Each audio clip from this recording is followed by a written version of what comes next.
The flu season is among us, already claiming one life in the southeast region.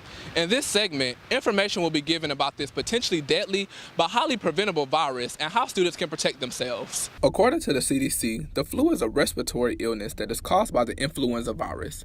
It is contagious, and symptoms can include fever, cough, sore throat, body aches, chills, headache, fatigue, and in severe cases, diarrhea and vomiting. The flu vaccine is essentially the inactivated version of the flu, and so what that does is it introduces your body to the inactivated version, meaning it's not like the live virus, so you're not being injected with the flu itself, but it's just so that your body can be aware of what the flu looks like, its antigens, so that when it encounters the real flu, it's able to counter back.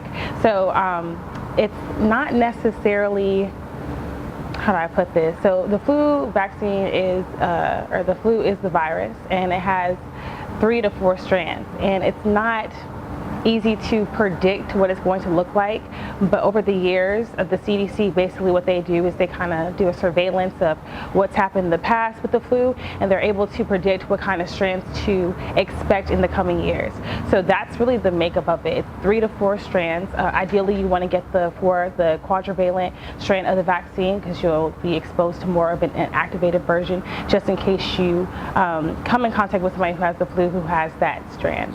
The spreading of the flu can occur in a few ways: coughing, sneezing, and talking to someone as close as 6 feet. Not to mention that the flu can be spread before symptoms start to occur. It is important to remember that once someone contracts the flu, the chances of spreading the disease are increased. Schools are inherently a breeding ground for communicable diseases such as the flu.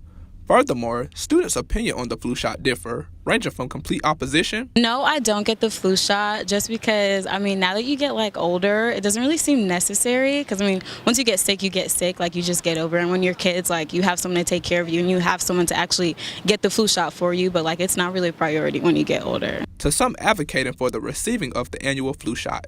I get the flu shot because I work in public safety. I've been in law enforcement for the last 7 years, and I do a lot of volunteer work in hospitals, mostly at Children's Healthcare of Atlanta. So it's important to me that I not catch the flu because I'm around vulnerable children that may be suffering from different conditions and are more susceptible at attracting the flu. So I do it not only to protect myself, but those that I'm coming in touch with. On the law enforcement side, I'm in front of or get to interact with several people, so I'm more likely to catch it since I interact with a larger or more significant amount of people than the average person would. CDC studies show that vaccination rates on college campuses were around 8 to 39%, which is not close to the suggested 70% that Healthy People 2020 recommends. This brings the topic of herd immunity into the mix. When you have individuals in the community who are vaccinated against the flu, the more individuals that you have vaccinated lend protection to those individuals who are not vaccinated against the flu. So, say you have a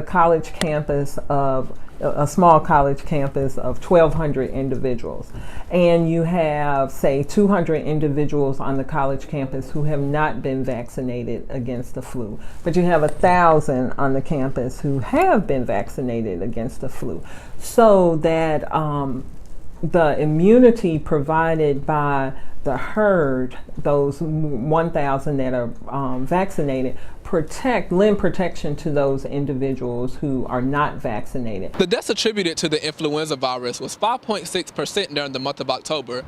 But let's talk to some student health professionals to get some more information. Students should get the flu shot. Studies have been conducted that pretty much make it very necessary for students to have the shot. So once that study was the clinical infectious diseases study, and what that study found out was that many college students end up with cold and flu-like symptoms during the semester. And the thing is, when they end up with these conditions, it affects their ability to go to class, it affects their performance in class, and pretty much makes them sick. Contracting the flu is very serious and can land you at home missing vital class time and information. So here are some ways you can lower your chances. Avoid touching railing in public areas like the library.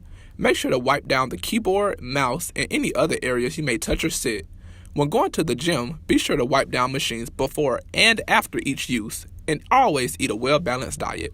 Whether or not you choose to get vaccinated, it's important to at least wash your hands for at least 15 seconds.